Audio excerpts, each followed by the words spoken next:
Alternatif baru buat kamu yang lagi hunting SSD.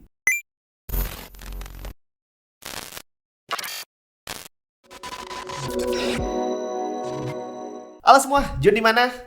Ini adalah salah satu SSD pendatang baru dan kita udah lama nggak ngobrolin SSD SATA klasik kayak gini ya.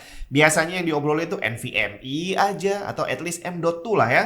Nah, sedangkan SSD kayak gini sebenarnya adalah SSD yang paling aman kalau kamu mau cari. Kok bisa paling aman? Jadi kalau kita ngobrol tentang NVMe yang pakai jalur PCI Express dan kenceng banget gitu ya, itu ternyata nggak semua SSD punya performance yang sama.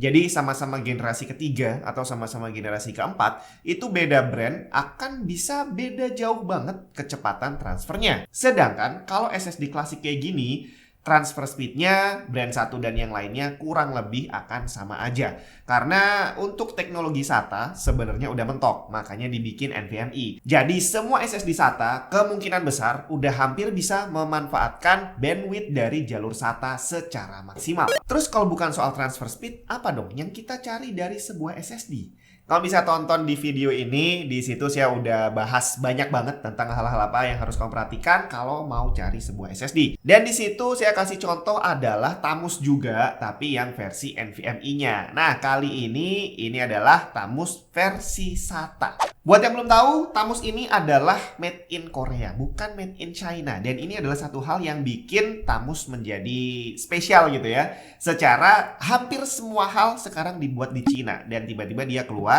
made in Korea. Apakah beda kualitasnya dari yang made in China? Kita buktiin sendiri aja. Jadi ceritanya, wah ini barangnya nih. Dan ini instruction manualnya yang di sini tidak ada bahasa Cina sama sekali, Bre. Artinya bahasa Inggris sama bahasa Korea, ya. Jadi buat kamu yang hobi nonton film Korea, mungkin kamu bisa sambil latihan baca instruction card ini. Nah, untuk SSD-nya sendiri, secara bentuk sama aja seperti SSD SATA lainnya. Tapi kalau kamu pegang, ini feel-nya langsung beda banget. Hampir semua SSD yang bentuknya kayak gini, begitu dipegang, itu terasa banget plastiknya. Dan itu jauh berbeda dengan SSD SATA begini yang keluaran generasi awal dulu. Dulu pabrikan itu kalau bikin SSD, niat banget ya. Karena harganya waktu itu emang mahal. Jadi build-nya dibikin bagus banget. Cuma sekarang karena emang kejar mass production dan memang ngejar harga SSD biar jadi lebih murah, mau nggak mau emang bakal ada yang dikorbanin. Dan salah satunya adalah kualitas dari build-nya sendiri. Nah, si Tamus ini, bahannya ini bukan plastik. Kalau diangkat emang enteng, sama seperti SSD lainnya, tapi begitu dipegang gini, wah, terasa. Ini plat aluminium, Bre. Jadi dari atasnya ini, terus samping dan bawahnya ini juga nih. Ini plat aluminium, bukan plastik. Jadi made in Koreanya udah kelihatan dari build quality-nya. Permasalahannya bukan ini yang kita cari dari sebuah SSD. Tapi ya mau nggak mau, speed juga akan jadi pertimbangan. Kita cek dulu di website resminya Tamus untuk versi GK300 ini. Bisa kita lihat di situ, dia tersedia dari kapasitas 120 GB sampai 1 TB dengan garansi 3 tahun. Kemudian untuk transfer speed tertulis sequential read mencapai 550 MB dan write mencapai 500 MB. Ini up to ya, jadi kecepatan aktualnya bisa di bawah itu. Kemudian untuk selnya menggunakan 3D TLC dengan durability diklaim dalam bentuk MTBF 1,5 juta jam. Kurang lebih artinya kemungkinan rusaknya adalah 0,2% per tahun. Kalau pengen tahu cara ngitungnya, lihat video yang ini. Tertulis juga shock resistance 1500G. Cuma untuk yang satu ini saya nggak tahu gimana cara membuktikannya. Tapi yang jelas kalau kamu upgrade dari hard disk ke SSD, udah pasti bakal tahan banting.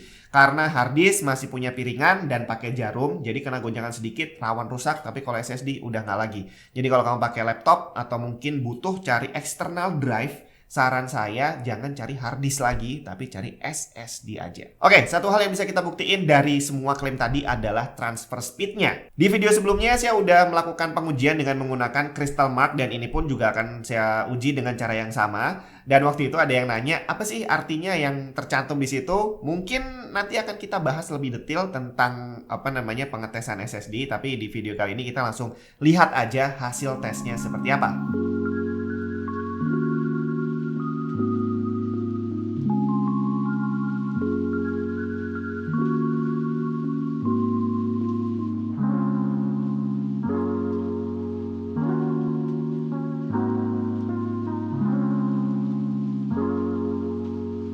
Mantep banget ternyata.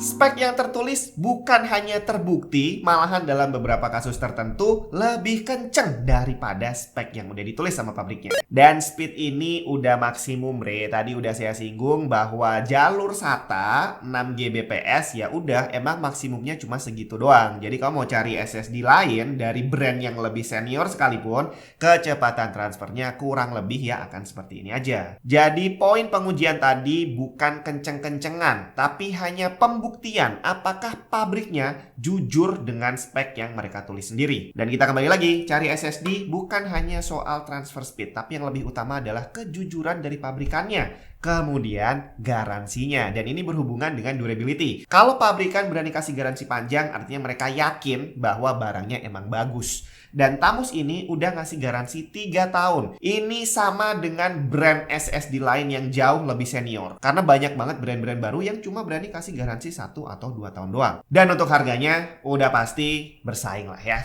Soal klaim garansinya kamu nggak usah takut. Brand baru nanti susah lagi kalau mau ngeklaim. Nggak, tenang aja. Tamus ini yang pegang adalah Astrindo, salah satu distributor terbesar di Indonesia. Jadi cara klaim garansinya gampang banget. Dan kalau kamu tertarik sama Tamus GK300 ini, kamu bisa cek langsung aja official store Tamus di deskripsi.